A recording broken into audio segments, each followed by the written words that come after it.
আপোনাৰ শিশুক যদি চিকেন খুৱাব পৰা নাই, শিশুটোৱে খাব নিবিচাৰে, তেনেহ'লে এবাৰ এনেদৰে মই বনোৱাৰ দৰে এবাৰ বনাই শিশুটোক খুৱাই চাওক। শিশুটোৱে নোখোৱাৰ কোনো কথাই নাই।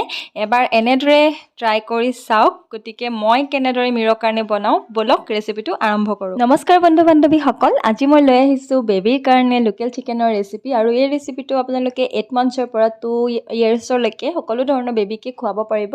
আৰু এয়া লৈছোঁ মই অলপমান বনলেছ লোকেল চিকেন, সৰু সৰুকৈ কাটি লৈছোঁ। আৰু এইফালে লৈছোঁ অলপমান আলু, আৰু এইফালে পিঁয়াজ অকণমান লৈছোঁ কুটি কুটি, আৰু বিলাহী অকণমান, আৰু আদা নহৰুৰ পেষ্ট অকণমান।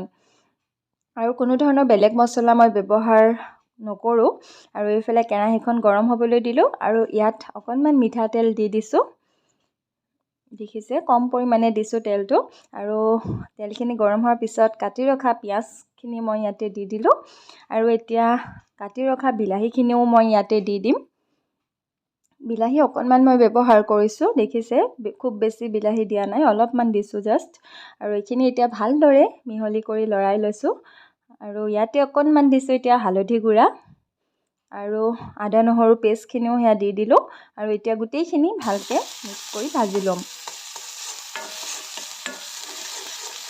গোটেইখিনি ভাজি ল'লোঁ। আৰু ইফালে এয়া আলু টুকুৰা দি দিলোঁ কাটি ৰখা, আৰু চিকেনখিনিও মই এতিয়া ইয়াতে দি দিম। চিকেন টুকুৰা মই ইয়াতে দি দিছোঁ। মই খুব বেছি চিকেন লোৱা নাই, কাৰণ বেবীৰ কাৰণে এইখিনি চিকেনেই যথেষ্ট। গতিকে কমাই লৈছোঁ, কাৰণ অকল এবাৰ খাবৰ কাৰণে মই মীৰৰ কাৰণে বনাইছোঁ। আৰু এয়া দেখিছে, চিকেনখিনি এতিয়া ভালদৰে ভাজিব লাগিব, কাৰণ যিমান ভাজোঁ আমি সিমান টেষ্টটো বেছি ভাল হ'ব। গতিকে মই ঢাকনা দি দি গেছটো মিডিয়াম আৰু ল' ফ্লেমৰ মাজতে এনেকৈ ৰাখি পেলাই ভাজিছোঁ। আৰু এয়া দেখিছে, খুব ধুনীয়াকৈ ভাজ খাইছে চিকেনবিলাক, খুব ধুনীয়াকৈ ভাজ খাই গৈছে। আৰু এতিয়া ইয়াতে মই অলপমান পানী দি দিছোঁ। পানীখিনি মই এতিয়া মাংসখিনি সিজিবৰ কাৰণেহে দিছোঁ। প্ৰয়োজন হ'লে পিছত মই আকৌ পানী ব্যৱহাৰ কৰিম, কাৰণ মাংসখিনি সিজিব লাগিব ভালকৈ। গতিকে ঢাকনাখন লগাই দিছোঁ। চৰি, মই নিমখ দিবলৈ পাহৰি গৈছিলোঁ, সেইকাৰণে নিমখ অকণমান দি দিলোঁ।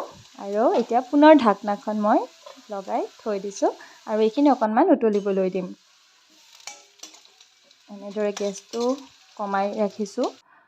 আৰু প্ৰায় 25 মিনিট আধা ঘণ্টা সময় লাগে, কাৰণ চিকেনখিনি ভালকৈ যিহেতু সিজিব লাগিব। সেইকাৰণে মই আৰু অলপ পানী ব্যৱহাৰ কৰিছোঁ। আকৌ পুনৰ ঢাকনাখন লগাই দিছোঁ, কাৰণ চিকেনখিনি যিমান সিজে সিমান বেবী খাবৰ কাৰণে উপযোগী হ'ব। গতিকে ভালদৰে সিজাব লাগিব। আৰু এইফালে মই কুকাৰত মীৰৰ কাৰণে জহা চাউল দি দিছোঁ অকণমান, মানে ভাত আৰু চিকেন মই এনেদৰে খুৱাম। গতিকে ভাত অলপ মই তালৈ এক্সট্ৰাকৈ বহাই দিছোঁ প্ৰেছাৰ কুকাৰত। আৰু চিকেনখিনি মই কুকাৰত দিয়া নাই, এনেদৰেই মই ভাজিম চিকেন। এনেদৰে হৈ যাব, ধুনীয়াকৈ সিজিব, আপোনালোকে চাব। মই মীৰক আগতেও বনাই খুৱাইছোঁ এনেদৰে। আৰু এয়া দেখিছে, চিকেন সিজি যাব লাগে। এয়া দেখিছে, ধুনীয়াকৈ সিজি গৈছে, হেতা দি ভাঙোতে ধুনীয়াকৈ ভাং খাইছে। আৰু অকণমান সিজিব লাগিব, যিমান সিজে সিমানেই ভাল।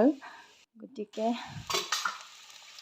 আৰু অলপমান সিজোৱাৰ পিছত এয়া দেখিছে, ধুনীয়াকৈ চিকেন কাৰী হৈ গৈছে। আৰু গোন্ধটো যে খুব বেছি ভাল লাগে, যদিও একো বেলেগ মছলা ব্যৱহাৰ কৰা নাই, অকল আদা নহৰু গোন্ধটোতেই মানে বহুত ধুনীয়া এটা গোন্ধ আহিছে।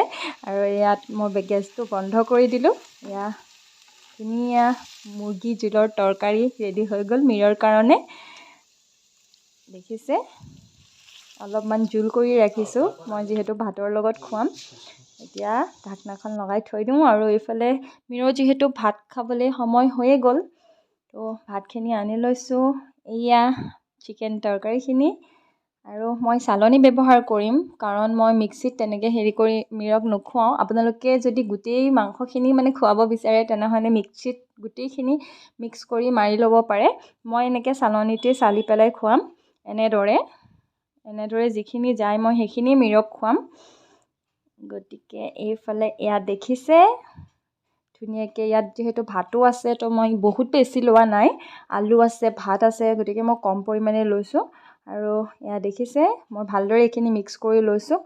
মানে ইয়াত গোটা গুটি হৈ থাকিলে খাবলৈ বেবীবিলাকে অসুবিধা পায়। গতিকে মই ধুনীয়াকৈ মিক্স কৰি লৈছোঁ এইখিনি ভালকৈ।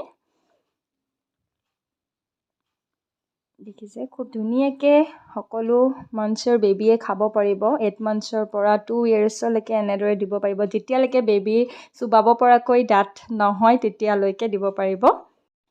এইফালে আমাৰ মিৰু আহি গ'ল খানা খাবৰ কাৰণে আৰু মই যোগাৰ কৰি লৈছোঁ ধুনীয়াকৈ। এতিয়া মই মিৰক খানা খুৱাই দিওঁ। গতিকে আজিৰ ৰেচিপিটো কেনেকুৱা পালে আপোনালোকে জনাব আৰু আপোনালোকেও নিজৰ শিশুক এনেদৰে বনাই খুৱাব পাৰিব। গতিকে আজিৰ ৰেচিপিটো যদি চাই ভাল লাগিলে তেনেহ'লে চেনেলটো লাইক কমেণ্ট শ্বেয়াৰ লগতে ছাবস্ক্ৰাইব কৰি দিব। গতিকে পুনৰ লগ পাম সকলোকে অন্য এটি নতুন ভিডিঅ' লৈ। আজিলৈ বাই বাই।